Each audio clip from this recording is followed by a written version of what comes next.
Have you ever wondered why a lot of prison inmates are just so muscular?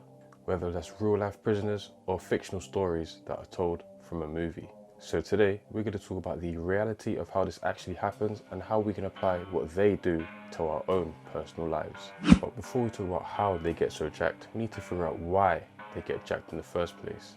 Now I'm going to break it down into 3 main reasons as to why inmates decide to get so jacked in prison. Number 1 being boredom. Normally when you're in prison, you'll be locked up in a cell for up to 23 hours per day for only 1 hour recreational time, which you can do whatever you want to do outside of your prison cell. But let's be honest guys, when you're stuck in a prison cell all day, there's not much that you can really do to kill time. But working out is one of the greatest ways to kill time in prison. And also it'll help you keep your mind occupied, which will prevent you from going insane, almost like a safe haven. Talking about a safe haven, the second why or reason as to why prisoners tend to get jacked is for protection. Now we all know that prison is not a nice place and it can be very dangerous because you're vulnerable to a lot of things that's going inside the prison itself. And having a big strong presence can protect you from some very scary situations, especially if you drop the soap, if you know what I'm saying. Soap drop, nigga. Yeah. Oh, you think you just gonna leave it down there? No. Huh? We don't waste no motherfucking soap in here. I'm finished. No, nigga. You ain't finished.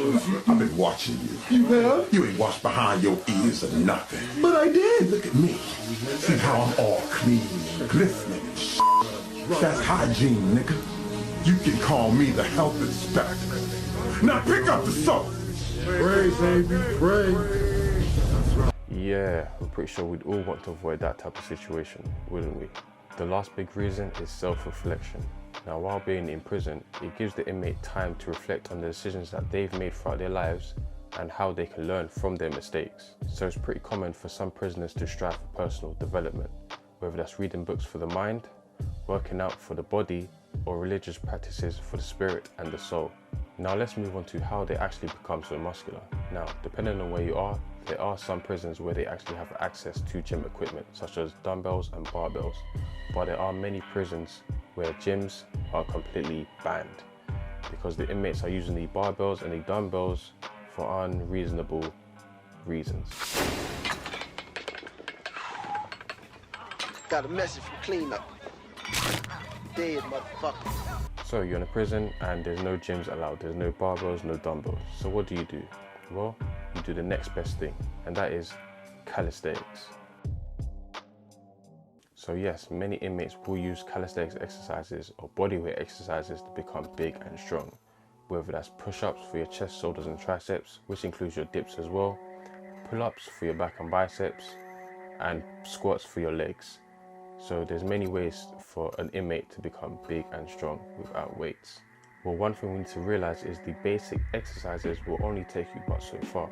So how do they progressively overload while they're training in a prison cell? Well, a way to progressively overload your workouts is by increasing the volume.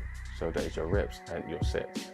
If you're a prisoner, you don't really have to rush your workouts, so you can really hone it in and the amount of sets and reps that you do throughout your workout to make them harder as time goes along.